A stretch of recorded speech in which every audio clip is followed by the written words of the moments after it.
माननीय vice chairman साहब, ये बिला वजह नहीं है कि वर्षगांठ में एक शब्द है गांठ और सालगिरह में एक शब्द है गिरह।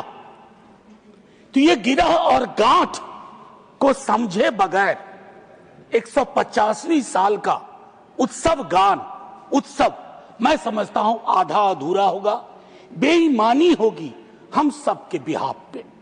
मैं क्रमशः कुछ बातें आपके समक्ष रखूंगा, कोशिश करूंगा कि मेरी बातों से किसी को कष्ट ना हो, इसलिए नहीं कि मेरे पास कष्ट पहुंचाने का कारण नहीं है, बल्कि इसलिए कि कष्ट पहुंचाने में ही इस देश की ऊर्जा जा रही है।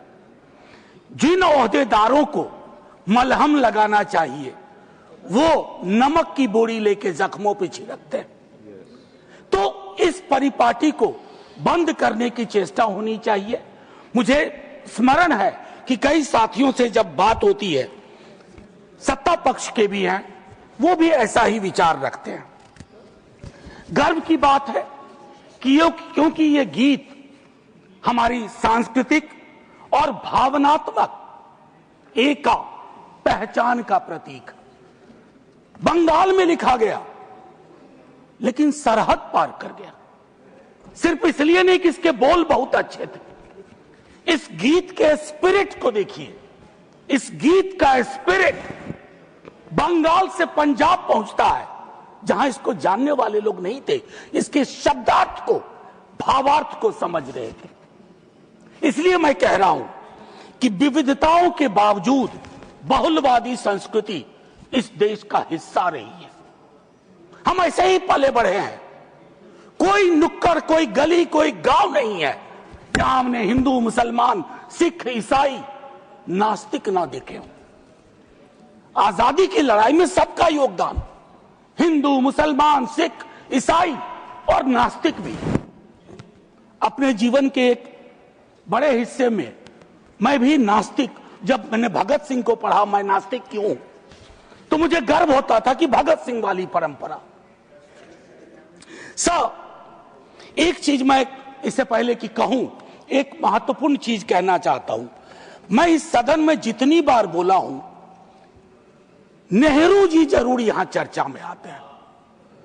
जवाहरलाल नेहरू।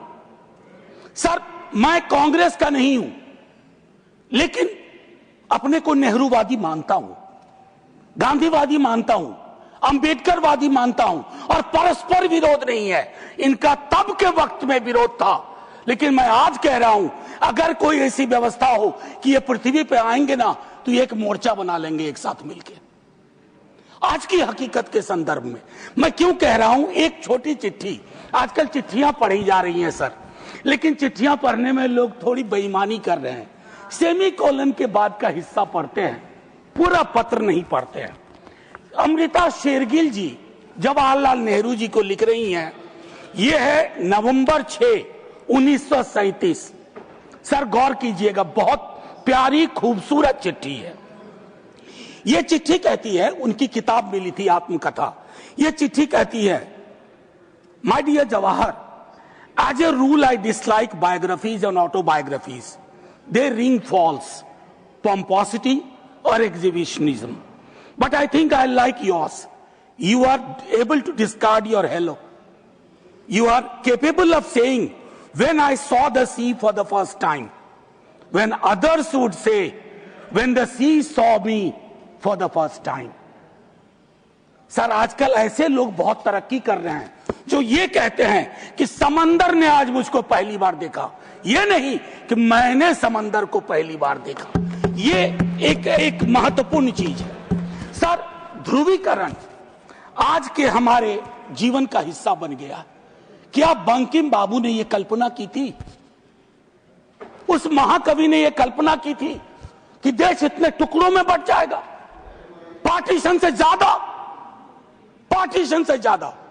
अभी मैंने देखा चंद महीनों पहले इस देश में आई लव महाकाल और आई लव मोहम्मद में जिहाद करवा दिया गया, झगड़ा करवा दिया गया।